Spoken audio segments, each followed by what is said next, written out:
ભવસાગરથી પોતાને બચાવો. શબ્દ 15. રામુરા ચલી બિનાવનમાં હો, ઘર છોડે જાત ઝોલા હો. ગજનો ગજ 10 ગજ ઊન ઇસકી, પુરિયા એક તનાય. 7 સૂતનો ગંડ 72, પાટ લાગુ અધિકાય. તાપડ તુલા તુલે નહીં, ગજન અમાય, પેશન શેર અઢાઈ. તામે ઘટે બઢે રત્યો નહીં, કરચર કરે ગહરાય. નીત ઉઠી બેઠી ખસમસો બરબસ, તાપર લાગુ તિહાય. ભીંગી પુરિયા કામ ન આવે, ઝોલા ચલા રિસાય. કહીએ કબીર સુનો હો સંતો, જીન ય સૃષ્ટિ બનાય. છાડ પસાર રામ ભજુ બોરે, ભવસાગર કઠિનાય. આનું રૂપક કે એક વણકર અને તેની પત્ની વચ્ચે ઝઘડો થયો.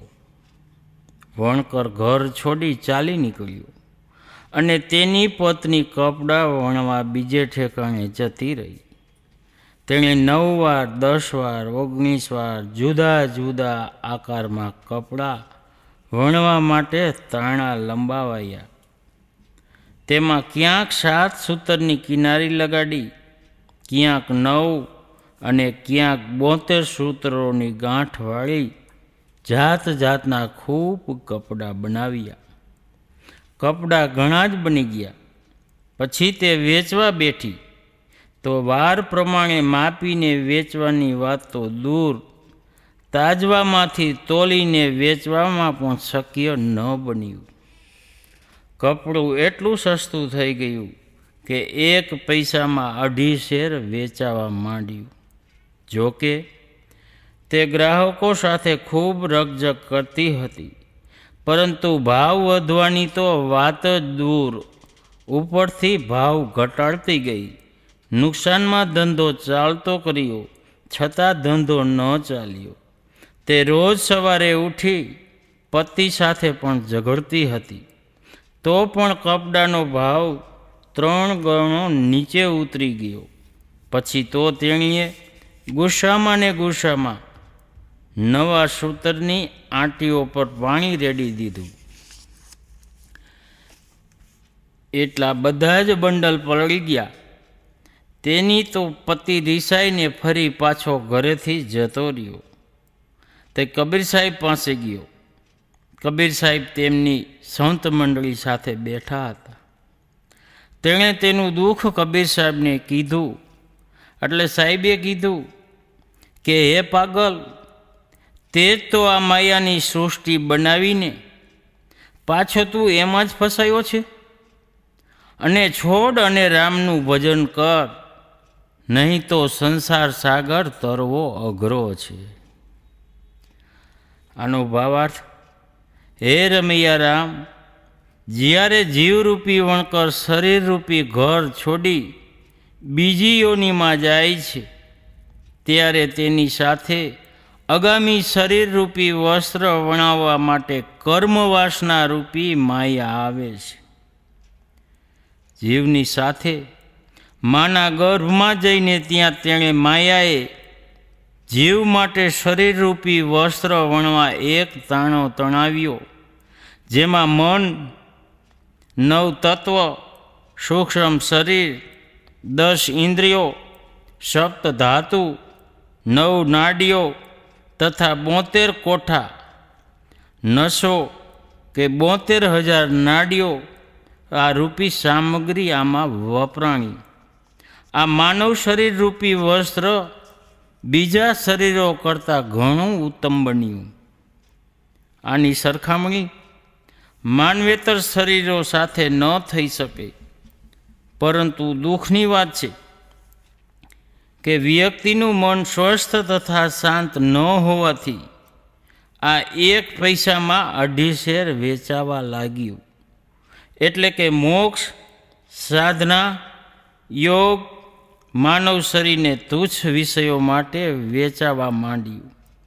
તેમાં પણ માનવના જીવનના જેટલા દિવસ વીતતા જાય છે, તેટલી તેમની કિંમત ધીમે ધીમે ઘટતી જાય છે. કેમ? તેના મનમાં સંસારિક વાસના, તૃષ્ણા, કંકાસ તથા દંદ્ર ઊંડા થતા જાય છે. સવારે ઊંઘ ઉઠતાની સાથે જ માણસની વાસના માયારૂપી પત્ની રોજ ઉઠીને બેસી જાય છે અને તેના જીવન પર પતિ સાથે બળજબરીથી તૃષ્ણા તથા ચિંતારૂપી ઝઘડો ઊભો કરે છે. આ જ માયાદંદ્રમાં જીવની ત્રીજી અવસ્થા ઘડપણ વીતી જાય છે. તૃષ્ણાઓ તથા ચિંતાઓથી ભીંજાયેલું મન જર્જરિત રીતે ઢીલું પડી ગયું. શરીર કલ્યાણ સાધના માટે કામ નથી આપતું. છેવટે જીવનનો અંત આવી જાય છે અને વારંવાર શરીરરૂપી વસ્ત્ર વણનારો જીવરૂપી વણકર દુઃખી થઈ ફરીથી બીજું શરીર વસ્ત્ર વણવા જતો રહે છે અને પહેલાંની જેમ ગર્ભની સ્થિતિમાં પહોંચી જાય છે. એટલે સદગુરુ કબીર સાહેબ કહે છે કે હે સંતો સાંભળો, જે આત્મારામે તેના સ્વરૂપના ભૂલથી વિષયોમાં અનાસક્ત થઈ આ જન્મ મરણની સૃષ્ટિની રચના કરી છે. હે પાગલ, બધા વિષય પ્રપંચનો ફેલાવો છોડીને તે આત્મારામનું ભજન કર, નહીંતર આ વિષય વાસના તથા જન્મ મરણરૂપી ભવસાગરથી તરવું અઘરું બનશે. આની વ્યાખ્યા સદગુરુએ આ શબ્દમાં વણકરનું સુંદર રૂપક આપી જીવનું એક શરીર છોડીને બીજું શરીર ધારણ કરવાનું રહસ્ય સમજાવ્યું છે અને માનવ વાસનાઓમાં ફસાઈને કઈ રીતે પોતાના શરીરનો દુરુપયોગ કરે છે તેના પર પ્રકાશ પાડ્યો છે. આ શબ્દમાં પહેલી લીટીમાં આ જ વાત જણાવવામાં આવી છે કે જીવ જ્યારે શરીર છોડીને જન્માંતરમાં જાય છે ત્યારે એકલો નથી જતો, પરંતુ તેની સાથે વાસનાઓને લઈ જાય છે. વણકર કપડાં વણે છે, તેની પત્ની તેને તેના કામમાં સહયોગ કરે છે. જીવરૂપી વણકર વારંવાર શરીરરૂપી વસ્ત્રો વણે છે, તેમાં વાસનારૂપી તેની પત્ની સહયોગ કરે છે. વાસના વિના શરીર ધારણ થઈ શકતું જ નથી. બીજી અને ત્રીજી લીટીમાં શરીરની અંદર વપરાયેલી સામગ્રીનું વર્ણન છે. એની સાથે પાટલાગુ અધિકાય આ કહીને જણાવવામાં આવ્યું છે કે આ માનવ શરીર શ્રેષ્ઠ છે. તાપટ તુલ્લા તુલ્લે નહીં કહીને જણાવવામાં આવ્યું છે કે માનવતર કોઈ પણ શરીર માનવ શરીરની તુલનામાં ન આવી શકે.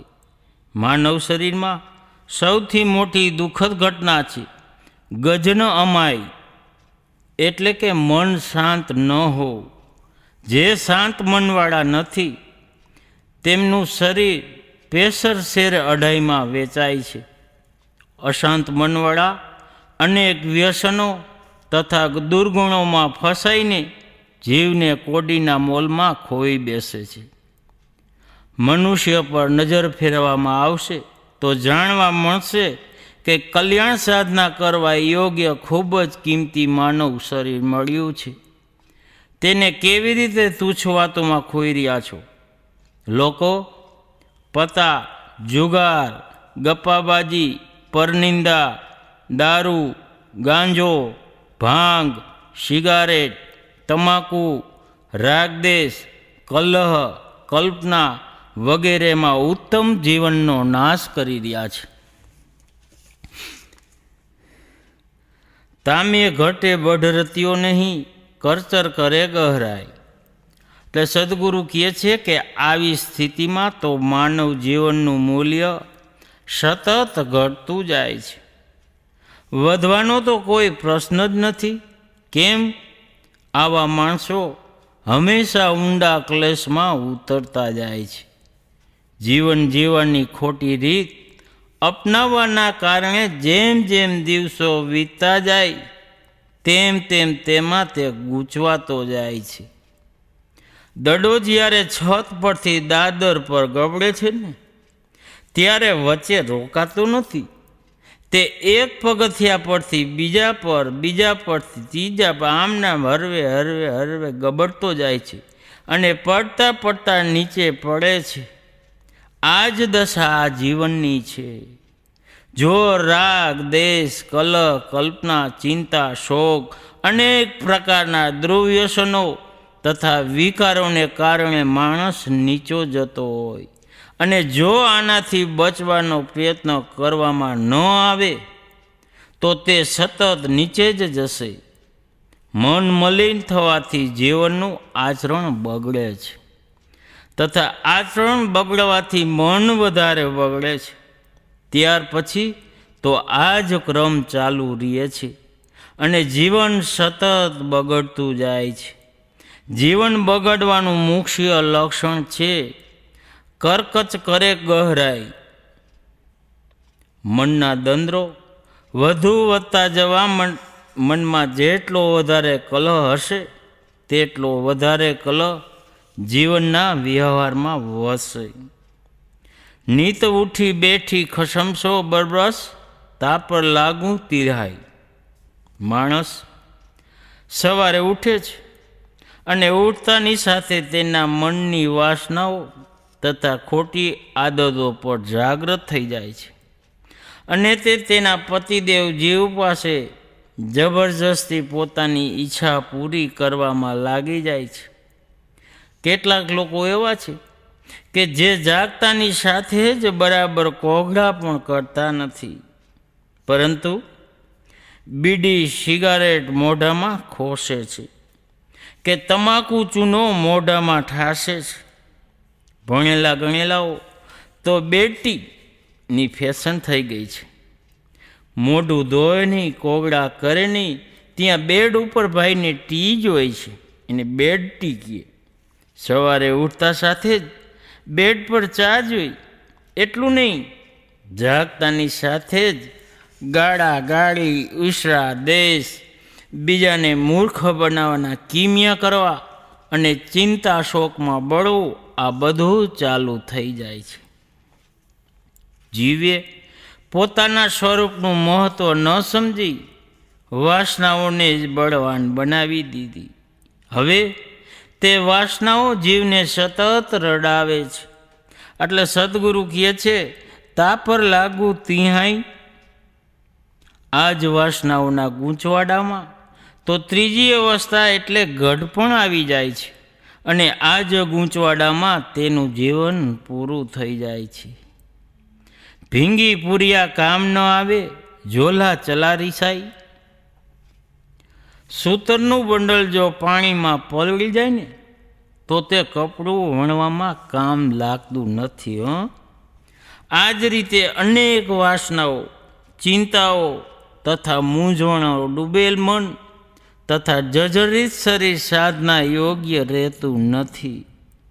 જેણે જીવનભર કે જીવના પાછલા વર્ષમાં ખરાબ કામો કર્યા તેનું મન અનેક માનસિક વિકારોમાં ગૂંચવાઈ જાય છે. એની સાથે સાથે શરીર નબળું થઈ જવાથી શરીરના બધા અવયવો સહિત બુદ્ધિ પણ નબળી પડી જાય છે. પછી આવી જર્જરિત અવસ્થામાં કલ્યાણ સાધનાનું કામ શું બની શકે? ભૃતહરિજી કહે છે, જ્યાં સુધી શરીર નિરોગી છે, ગઢપણ દૂર છે, અંગ બળવાન છે, આયુષ્ય બાકી છે, ત્યાં સુધી તમારા કલ્યાણની સાધના કરી લો. નહીં તો ઘરમાં આગ લાગે ને ત્યારે કૂવો ખોદવા બેસે એ રીતે મન અને તન બંને જર્જરિત કે ઘરડા થઈ ગયા પછી કાંઈ થઈ શકશે નહીં. હજી જાગી જાઓ. જાગ્યા ત્યારથી સવાર માની લ્યો. આવી ગૂંચવાયેલા મનની સ્થિતિમાં તો જીવ દુઃખી થઈને અંતે શરીર છોડી દે છે અને ફરીથી નવું શરીર રૂપી વસ્ત્ર બનાવવા માટે ચાલી નીકળે છે. કહીએ કબીર સુનો હો સંતો, જીની યહ સૃષ્ટિ બનાઈ, છાડ પસાર રામ ભજુ બોરે, ભવ સાગર કઠિનાઈ. એટલે સદગુરુ કહે છે કે હે માનવ, તે જ તો આ માયા મોહરૂપી સૃષ્ટિ બનાવી છે. તું તારા જ બનાવેલા દુઃખોની સૃષ્ટિમાં સ્વયં ફસાયો છે. તારા દુઃખો માટે કોઈ બીજાએ સૃષ્ટિ બનાવી નથી. તને દુઃખ ભોગવવા તારા માટે બીજા કોઈ સૃષ્ટિ બનાવી દે એ શક્ય જ નથી. તે જ તારા સ્વરૂપને સમજવાથી સ્વયં માયા મોહ તથા અનેક વિકારોની સૃષ્ટિ બનાવી છે અને તેમાં જ અટવાઈને દુઃખ ભોગવી રહ્યો છે. પાગલ, આ માયાનો ફેલાવો છોડ, પ્રપંચથી અલગ થા અને રામનું ભજન કર. તારું ચેતન સ્વરૂપ જ રામ છે. તું જ તો રામ છે. વિષયો છોડીને તારા ચેતન સ્વરૂપમાં વિસામો લે. આ જ રામ ભજન છે.